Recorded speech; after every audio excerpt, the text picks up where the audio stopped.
Salut, c'est Sophie, je te souhaite la bienvenue sur ma chaîne et surtout j'espère que tu vas bien. On se retrouve pour le 6e épisode de la série sur les bases de la nutrition. Et tout de suite, voyons le sujet du jour. Let's go!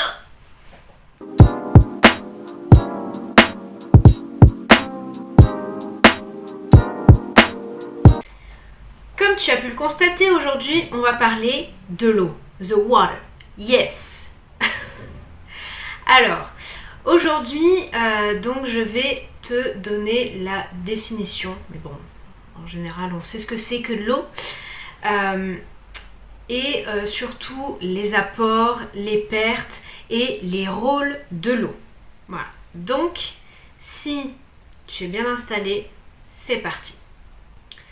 Tout d'abord, l'eau, il faut savoir que c'est la seule boisson qui est indispensable à n'importe qui. Toi, moi, le premier venu, peu importe, homme, femme, enfant, c'est la plus indispensable des boissons. Car si pendant plus de 72 heures tu ne bois pas d'eau, eh ben tu meurs. Oui. Tu meurs. Pourquoi ? Parce qu'en fait, ton corps est composé à 60% d'eau, excepté pour les nourrissons qui, eux, sont à 70% d'eau dans leur corps. Mais on va voir pour toi la globalité. Voilà. Donc, 60% d'eau dans ton corps, c'est-à-dire 40% en extracellulaire et 20% en intracellulaire, donc 4% pour l'intracellulaire dans le plasma. Oui, dans le sang, en fait. Hein ? Donc, quels sont les rôles de l'eau ? Alors, tout d'abord, l'eau a un rôle plastique, c'est-à-dire qu'elle participe à la construction de ton organisme. Ensuite, elle a un rôle de solvant dans la dissolution des substances ainsi qu'à l'hydratation des molécules. Elle a également un rôle dans les réactions métaboliques. Elle transporte également les molécules, les déchets, les nutriments. Voilà. Mais pas que. Eh oui. Ensuite, l'eau participe à la régulation thermique ou thermorégulation. C'est la même chose en fait. Tu as la thermolyse qui est en fait la réaction pour l'évacuation de la chaleur, c'est-à-dire quand tu transpires.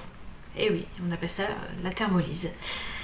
Ensuite, tu as la thermogénèse qui est donc le contraire. C'est la conservation de la chaleur, donc quand il fait froid. Et petit aparté, au niveau de l'énergie, la thermogénèse te fait utiliser plus d'énergie que la thermolyse. Parce que lorsque tu as froid et que tu veux conserver ta chaleur, tu te contractes. Donc en même temps, on fait les petits abdos. Et enfin, l'eau a également un rôle de protection. Par exemple, dans le liquide amniotique ou le liquide céphalorachidien, c'est là-dedans, là, par là. Voilà pour les rôles de l'eau. On continue ? On va commencer avec les pertes de l'eau. Et oui, on perd de l'eau. Oui. Donc, il y a 4 sources de perte d'eau, en fait. Il y a les pertes urinaires ou rénales qui correspondent à environ 1500 ml par jour.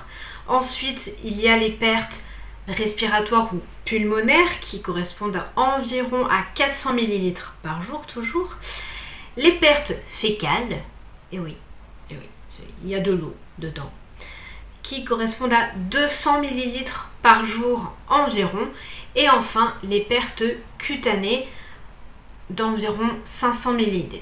Ce qui donne une perte globale en moyenne de 2,6 litres par jour. C'est énorme. Et attention,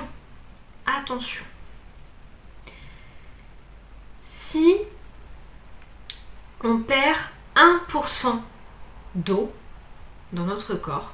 Cela peut engendrer une perte de 10% de nos capacités physiques et cognitives. Donc, il faut apporter de l'eau. Eh oui. Eh oui. Quelles sont les sources d'apport pour l'eau, pour notre corps? Il y en a 3. Tu peux trouver donc dans l'eau métabolique, c'est-à-dire les nutriments qui t'apportent de l'énergie, soit les macronutriments, qui correspondent environ à 300 ml d'eau par jour. Ensuite, tu as dans l'eau des aliments, c'est-à-dire 1 litre environ par jour. Et enfin, l'eau de boisson qui se trouve avec un calcul très simple. On prend la moyenne des pertes de l'eau, c'est-à-dire 2,6 litres par jour, à laquelle on soustrait l'eau des aliments, c'est-à-dire 1 litre, et on soustrait également derrière l'eau métabolique, c'est-à-dire 300 ml, ce qui donne au total 1,3 litres d'eau de boisson.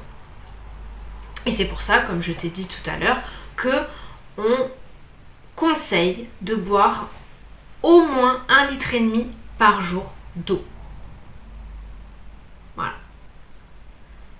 Donc, je vais te donner un petit conseil en plus. Voilà. Lorsque tu commences à avoir soif, eh bien en fait, ça veut dire que ton corps est déjà en déshydratation. C'est ce qui s'appelle le besoin dipsique.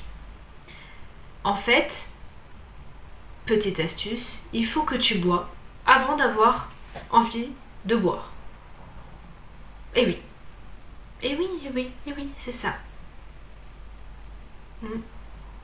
Je sais, ça peut être compliqué pour certaines personnes. Je sais qu'il y en a qui ne pensent pas forcément à boire beaucoup dans la journée, mais c'est un besoin qui est très très très important pour ton organisme. Ça l'est même plus que manger normalement. Voilà, parce que comme on l'a vu tout à l'heure, si tu restes plus de 72 heures sans boire, et ben capoute, t'es plus là. Est-ce que t'as compris? Et voilà. Et oui, cette vidéo, je sais pas pourquoi, j'étais très vive aujourd'hui. Donc, j'espère que cette vidéo t'a plu. Et si c'est le cas, n'hésite pas à mettre un petit pouce vers le haut. Et laisse un petit commentaire également, ça fait toujours plaisir si tu as des questions. Et n'hésite pas à t'abonner à la chaîne, c'est gratuit, c'est encourageant et surtout ça fait plaisir. N'oublie pas d'activer la petite cloche pour avoir les notifications dès qu'une nouvelle vidéo sortira. En tout cas, moi je te dis à dimanche, je te fais un gros bisou et surtout prends soin de toi au naturel.